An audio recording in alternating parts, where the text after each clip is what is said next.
In these videos, we see Tanner take on the persona of Zero. I know. Does taking on this persona make any sense to you? It makes diagnostic sense, absolutely. Why is that? Because you see this in a lot of people like Tanner, that's the lack of integration, the lack of integration. He cannot say, I did this. He said it happened, okay? He said Zero was involved in this. Zero, okay? Is there really a Zero?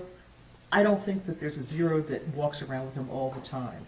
Is it something that he has a Zero in his life that he turns to when things get bad, that he talks to, that's sort of a part of him that's not integrated? Yes.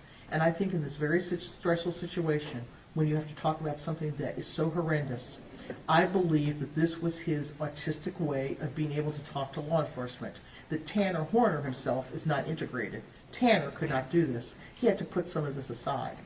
I don't think that this is a fantasy. I think this is the same thing as when your 4-year-old breaks something and you ask them if they broke it, they have an imaginary friend or say somebody else did that. You know, this little guy did this. This is the developmental fixation that we have with Tanner. So, I don't think there's no such thing anymore as multiple personality. I don't think he has dissociative disorder. I don't think that he really has another person. I think you're looking at someone who is remarkably impaired and extremely immature for adulthood. So in taking on the persona of Zero, it sounds to me that that was just his way of being able to tell the police the truth. That would be my testimony, yes. And so how do you tell if that's just not another manipulation? Again, I don't see in the interrogation what he would get out of a manipulation.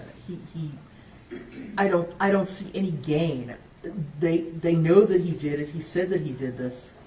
I don't see that there's anything else that he would gain. You've got to understand that Tanner also takes on other persona. I mean, he sees himself as a Marvel character.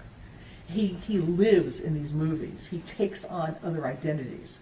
Not in terms of going to work and acting like he's Superman, but in terms internally fantasizing that he is some of these characters, that he could be that competent, that he could fly, he could be the superhero.